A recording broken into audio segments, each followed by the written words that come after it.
July 20th, 1969, was a revolutionary day in history.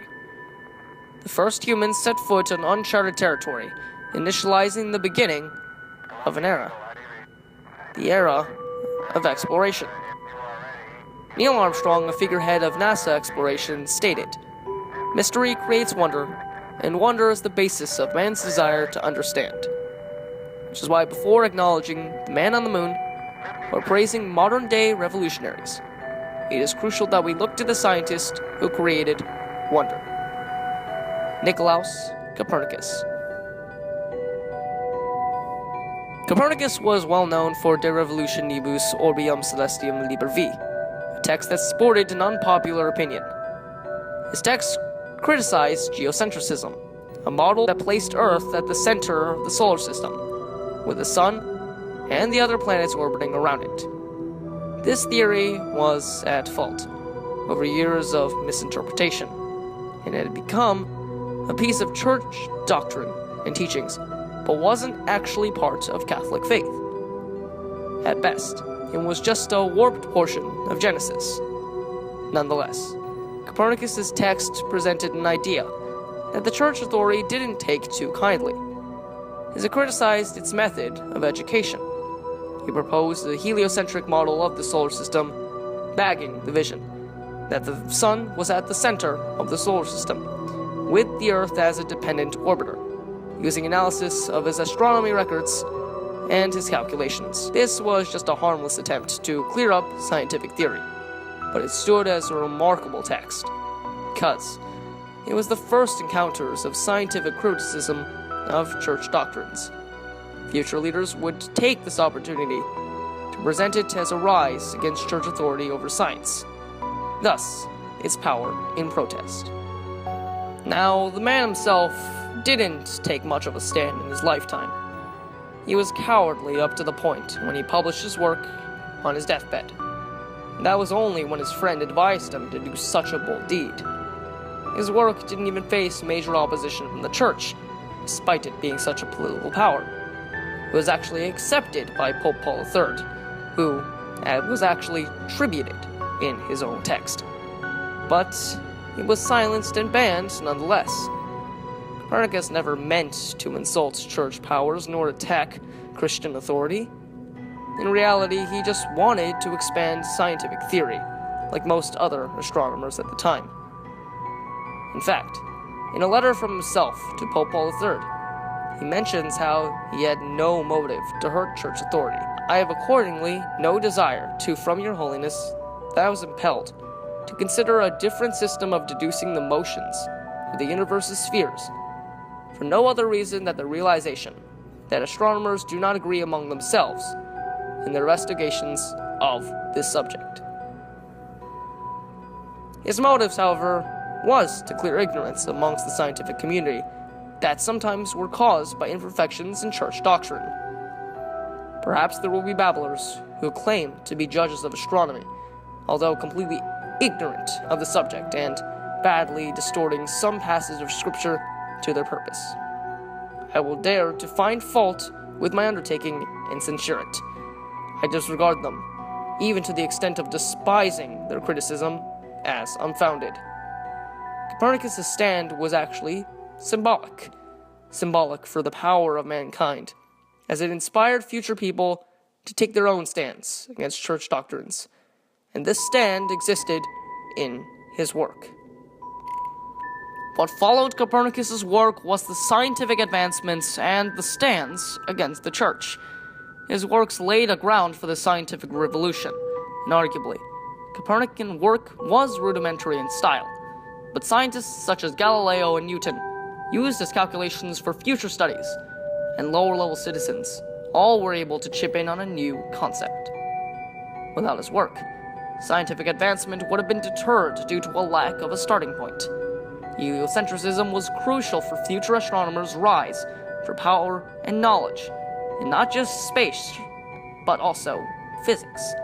For example, Erasmus Reinhold and Michael Maston founded alignments of celestial bodies whose orbits didn't align with the geocentric model, forcing them to adopt the Copernican concept.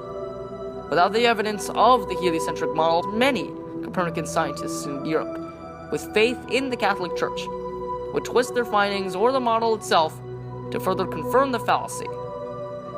Johann Kepler was the most famous example of a person who used this data for Copernican ideas to construct an accurate system for planetary orbits. By using the heliocentric model, he actually constructed an accurate system in order to find the location of the planets and their orbits. He found that the planets had elliptical orbits, despite what the geocentric system had stated about them having perfect ones, namely in a study of Mars. Thus, by doing so, Copernicus had actually given them the bravery and the evidence to assign such concepts. But teaching such ideas that were controversial by church standards always came with a consequence. During the Roman Inquisition, Galileo Galilei suffered from punishment after he, an advocate of Copernican science, published a major work of theories based on the heliocentric model. He was placed under house arrest and declared a heretic. The dangers of extending such field was incredible for Copernicus at the time. Copernicus was clearly wary of such. Nonetheless, by performing it, it seemed like many scientists were far more willing to accept the concept, despite the world thought of people like him. The scientific revolution was not without consequence, and arguably, Copernican texts had an unusual context. When it came down to excommunication, the church frequently fixed their eyes on heresy. Any theory that was not followed in church doctrines was considered anti-Catholic, and thus to even consider publishing works that were against church doctrine was to basically commit political and social suicide. Copernicus just barely dodged any consequences by dying shortly after his work's publication, intentionally publishing it on his deathbed to avoid church consequence. But much like a message in the bottle, the symbol that heliocentrism represented was going to symbolize the stands that others wanted to take. This stand is what made Copernicus such an important person, and his work did it for him. The Catholic Church was incredibly powerful in the realm of education. However, just by inspiring work that was unusual by church standards, skeptics in European society became more and more common, especially after the idea of heliocentrism came out and attacked the idea of geocentrism. Copernicans suddenly had the courage to stand up for this new concept and the calculations that reflected it, because they knew that someone agreed with them and willingly published a work with the threat of punishment seemingly looming above them. From there, more and more astronomers began to take on this idea.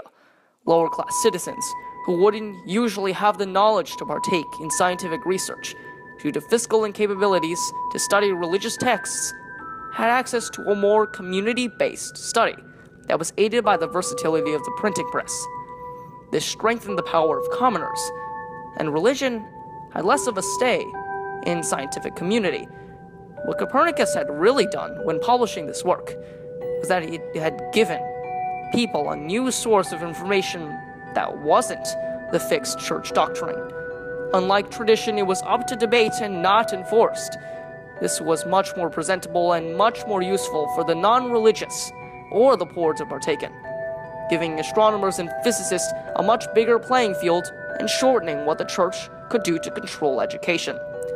So contrary to what Copernicus thought his text was going to do, the text itself took a stand for church-exempt science. This was the stand that Copernicus had indirectly taken when presenting heliocentrism. Perhaps the moon landing was a bad example. Copernicus never meant to take a stand. He meant to take a step to innovate in scientific research. But with this step came a big leap for mankind. His work, very passive in nature, can be compared to such aggressive stands in history. But the intellectual revolution that followed suit truly shows that the idea Copernicus proposed was the one that took the stand. A theory that would be considered heretical for its time actually changed the way we look at new ideas today. Perhaps the moon landing was a perfect example. Neil Armstrong never meant to create such a hope for mankind as he did, but much like Copernicus, his steps were the ones that remained footprints in the sands of time, as he created wonder.